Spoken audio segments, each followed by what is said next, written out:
이어서 우리 페이지 38페이지 신체 발달 파트를 하고 있는데요. 출생 후 1년부터 청년기에 이르는 동안에는 다리가 가장 빠른 속도로 성장하여 이 기간 동안 이루어진 신장 증가량은 60% 이상이 된다고 합니다. 영아기에 가장 주목할 만한 대근육 운동 기능은 고개도 못 가눌 정도로 전적으로 의존적인 인물의 뒤집기, 기기, 서기, 걷기, 달리기 등을 할 수 있는 기동성 있는 인물로 영아를 바꿔놓기도 합니다. 소근육 운동 기능은 근원 발달의 원칙에 의해 팔과 손 그리고 손가락의 순으로 발달을 합니다. 출생 시의 신생아에는 잡기 반사 능력은 있지만 그것을 통제하는 능력은 없습니다. 그래서 유아기에는 영아기에 비해 속도는 완만하지만 꾸준히 신체 성장이 이루어지고 또 운동 능력은 신체 발달과 밀접한 관련이 있으며 신체가 발달함에 따라서 운동 능력도 꾸준히 발달합니다. 영아기의 급격한 신체적 성장에 비하면 유아기의 성장 속도는 느린 편입니다. 그렇지만 유아기에도 몇 가지 면에서 중요한 신체적 변화가 일어납니다. 가장 눈에 띄는 변화는 신체의 크기나 모습에서의 현저한 변화입니다. 영아기의 신체적 특징인 큰 머리, 둥글고 통통한 얼굴, 볼록 나온 배, 짧은 사지 등은 더 이상 유아에게 찾아볼 수 없는 부분이 있죠. 유아기에는 체지방도 꾸준히 감소해서 전체적으로 통통하던 영아의 모습에서 길고 홀쭉한 모습으로 변화하게 됩니다. 유아기의 신장과 체중에 영향을 미치는 요인 중 가장 영향력 있는 것은 유전적 배경, 영양,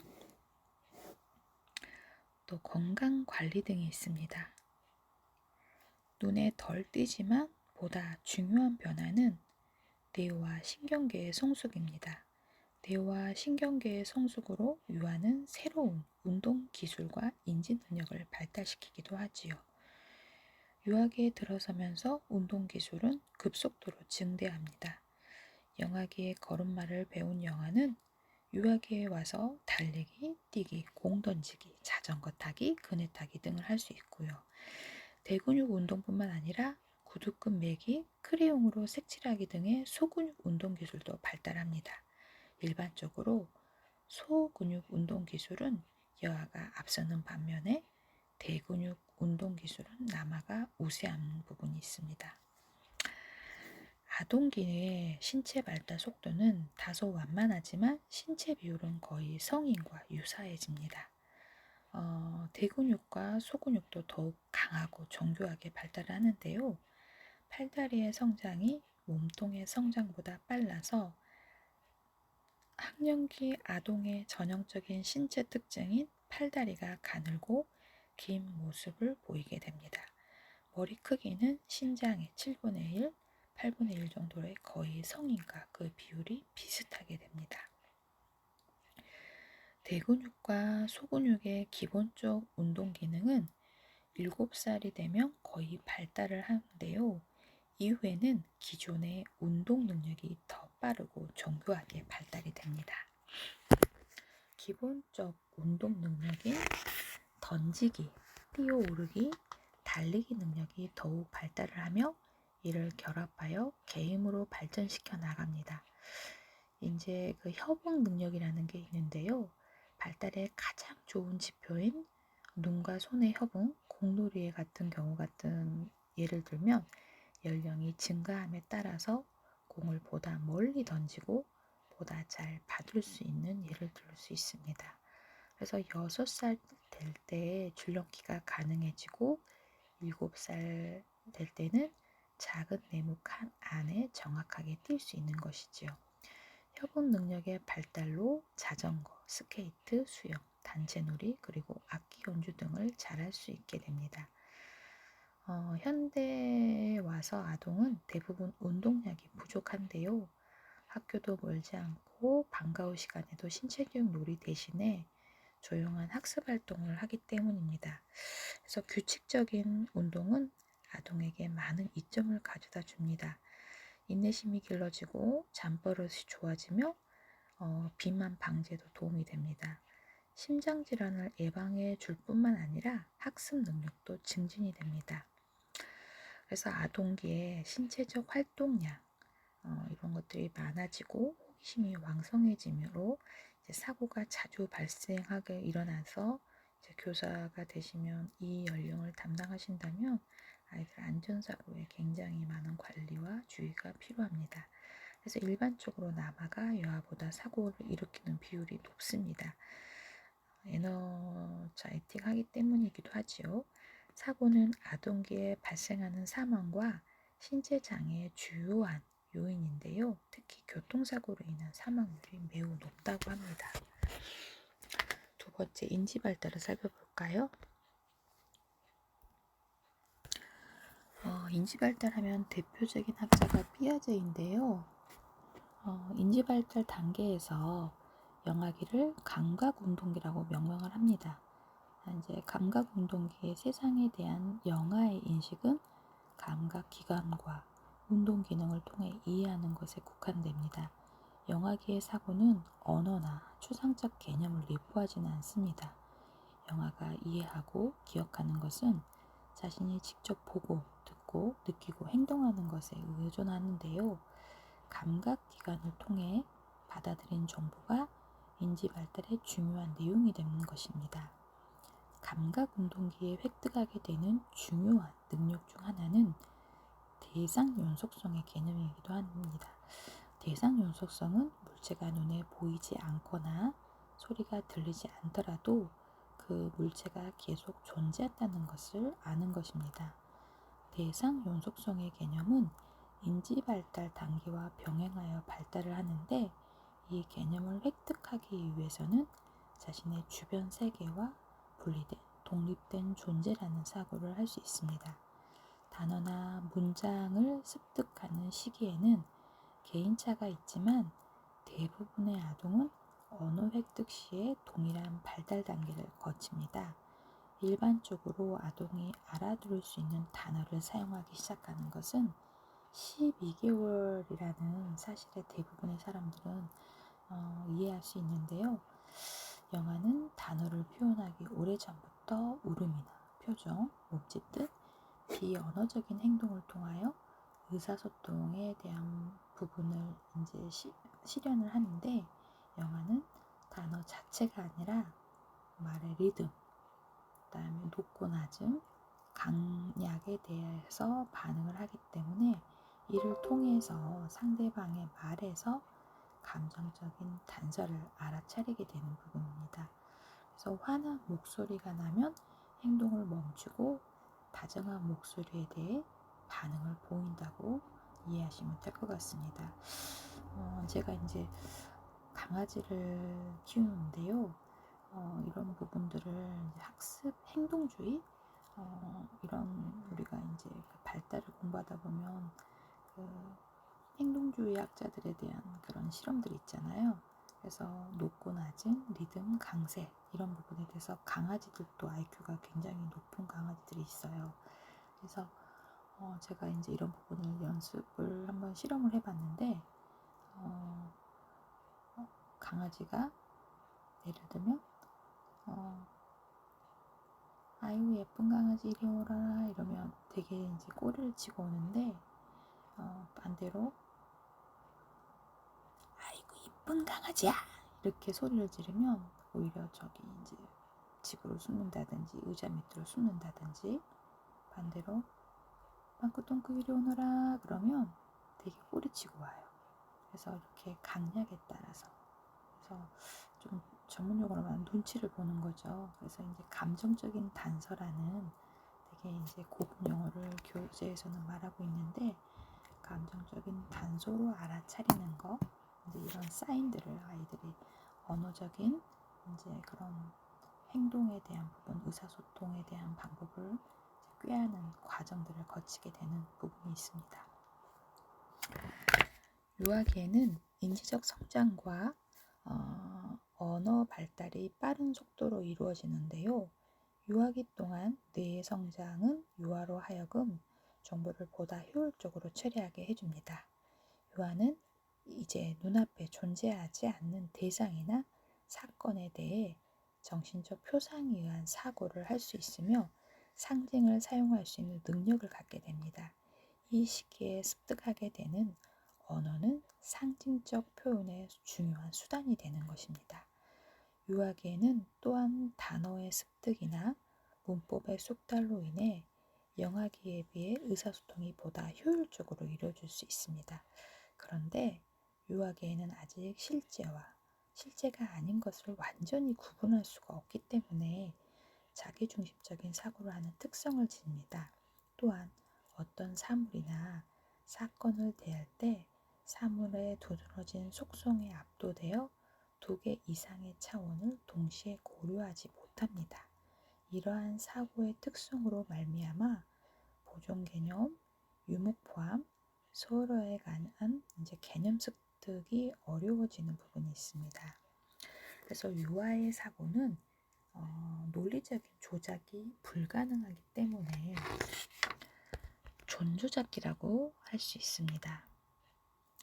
그래서 상징적인 사고, 자기중심적인 사고, 모랄론적인 사고, 모랄론적 사고는 물체가 살아있다라고 생각하는 것이죠. 그래서 자동차가 부서지면 얼마나 아팠니, 호세 이렇게 한다거나 인형한테 잘 자라 이렇게 이제 모든 사물들한테 신발한테도 인사하고 그런 사고를 한다는 거에 대한 부분을 존조잡기 사고의 특성이라고 이해하시면 될 것 같습니다. 유아가 상징적 기능을 획득하게 됨에 따라 언어 발달이 급속도로 이루어집니다. 유아기에는 단어의 획득이나 문법의 숙달로 인해 영아기에 비해 의사소통이 보다 효율적으로 이루어집니다. 그러나 아직까지는 사고의 자기중심성 때문에 언어도 의사소통을 위한 사회화된 언어로 발달하지 못하고 자기중심적인 특성을 갖습니다. 아동기에는 유아기에 비해 인지 능력에 상당한 발전을 보이는데요. 좀 더 세련된 방법으로 상징을 사용하고 논리적으로 생각할 수 있으며 사물의 한 측면에만 집착하지 않고 여러 측면을 고려하여 결론을 이끌어낼 수 있습니다. 동시에 타인의 관점을 이해하게 됩니다. 유아기의 직관적 사고에서 논리적 사고로 중심화 현상에서 탈중심화로 이제 비가역적 사고에서 가역적 사고로 변화하게 되는 것입니다. 그런데 아동기의 사고는 구체적인 것, 자신이 직접적으로 경험한 세계에 한정되며 추상적이고 가설적인 개념을 이해하는 데는 한계가 있습니다. 아동기의 이러한 사고의 특성을 피아제는 구체적 조작기로 설명하고 있는 것입니다. 존조작기와 구체적 조작기의 중요한 차이는 아동이 문제 해결 과정에 직관보다는 논리적 조작이나 규칙을 적용하기 시작한다는 사실입니다. 보존 개념의 획득, 조망 수용, 유목화, 서열의 능력 등이 구체적 조작기의 특성입니다. 중추신경계의 성숙으로 인해 아동기에는 주의집중 능력이 발달하며 기억 용량의 증가라든지 기억 전략과 상위 기억의 발달, 지식 기반의 확대 등으로 인해 보다 효율적으로 기억을 할 수 있게 됩니다. 아동기에는 언어 발달로 인한 의사소통 기술을 크게 발달시킨다고 볼 수 있습니다. 세 번째로 사회 정서 발달을 살펴보겠습니다. 신생아도 기쁨이나 슬픔과 같은 기본 정서를 가지고 태어나지만 그것을 덜 분화된 상태라고 할 수 있습니다. 연령이 증가함에 따라 영아는 점차 분화된 정서를 나타내고 다른 사람의 정서를 이해할 수 있는 능력도 갖게 됩니다. 정서를 표현함에 있어서도 자신의 정서를 규제할 수 있게 되는 것이지요. 영아는 출생 직후부터 각기 다른 기질적인 특성을 보입니다. 어떤 영아는 쾌활하고 명랑한 반면 어떤 영아는 잘 울고 자주 보챕니다. 이제 뭐 까다로운 영아, 더디나 순한 기질을 가지나 느린 영아 이렇게 이제 기질에 대한 부분으로 구분을 하는데 현장에서는 그래서 조용하고 행동이 느리는 반면 어떤 영아는 활기차고 행동이 민첩하죠. 그래서 이와 같은 개인차는 기질에서의 차이를 반영합니다. 기질이란 한 개인의 행동 양식과 정서적 반응 유형을 의미하는 것으로 활동 수준, 사회성, 또 민감, 과민성과 같은 특성을 포함합니다. 1977년에 토마스와 체스가 영아의 기질과 환경이 상호작용에 바람직한 결과를 산출한다는 조화의 적합성 모델을 제시하였는데요. 이것은 영아의 이상적 발달은 영아의 기질과 부모의 기질이 얼마나 조화를 이루는가에 달려 있다고 합니다. 그래서 부모가 영아의 기질에 따라 양육 행동을 조절한다면 그 결과는 보다 조화로운 관계가 되는 반면에 영아의 기질과 부모의 양육 행동이 조화를 이루지 못하면 부모나 영아 모두 갈등을 경험하게 된다는 것입니다. 영아기에 일어나는 가장 중요한 형태의 사회적 발달이 바로 애착인데요. 이 애착이란 영아와 양육자 간에 형성되는 친밀한 정서적 유대감을 의미합니다. 영아의 기질, 영아와 부모의 특성, 양육의 질 등이 애착 형성에 영향을 미치는 요인으로 볼 수 있습니다. 영아기에는 형성된 애착은 이후 인지 발달, 정서 발달, 사회성 발달에 중요한 영향을 미칩니다. 일반적으로 안전된 애착 관계를 형성한 영아는 유아기의 자신감, 호기심, 타인과의 관계에서 긍정적인 성향을 보이는 것으로 나타났는데요.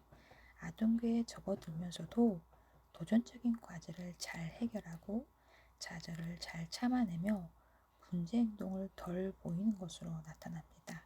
뿐만 아니라 영아기에 형성된 애착은 이후 주변 세계에 대한 신뢰감으로 확대되기도 합니다. 유아기는 영아기에 비해 대인관계 폭이 넓어지고 다양해지는 시기입니다. 유아기에는 활동 반경이 넓어짐에 따라서 인간 상호관계에 따른 정서적 긴장이 심하게 나타나기도 하지요. 인간을 분류하는 가장 기본적인 범주는 성별이고요. 우리가 속해 있는 사회는 성별에 따라 남성과 여성에 적합하다고 생각되는 특성을 규정하고 있습니다. 사회가 각 성에 적합한 것으로 규정한 행동이나 태도를 자신의 것으로 내면화시키는 것을 성유형화라고 하는데요. 이를 통해 우리는 자신의 성에 적합한 성 역할 개념을 습득하게 됩니다. 사회화라는 게 있는데요. 개인이 자기가 속해 있는 사회 집단에 적합하다고 생각되는 행동 양식을 습득하는 과정을 말합니다. 가족은 개인의 사회화에 가장 큰 영향을 미치는 집단입니다. 가족은 사회의 기본 단위로서 한 사회를 존속시키는 또 유지시키는 기능을 가지고 있습니다. 지금 우리가 이 아동복지와 권리에서 이런 발달에 대한 기본적인 것들을 왜 다루냐면 이제 이런 가족에 영향을 미치는 여러 가지 사회화되지 않은 아이들이 이탈을 했을 때 결국은 그게 사회적인 범죄가 되고 그래서 원 가정으로 되돌리기 위해서 우리가 그런 부분들을 이제 뭐 헤드스타트라든지 우리 독특한 우리나라의 그런 문화적인 이제 가족 중심에 대한 부분으로 아이가 상처받지 않도록 기관 생활이 아니라 가정 위탁을 한다든지 부모와의 만남의 시간을 준다든지 이런 부분들에 대해서 이제 나중에 다른 파트 단락에서 다루어지겠지만 결국은 이런 가족은 개인의 사회에 큰 영향을 미치는 집단이기 때문에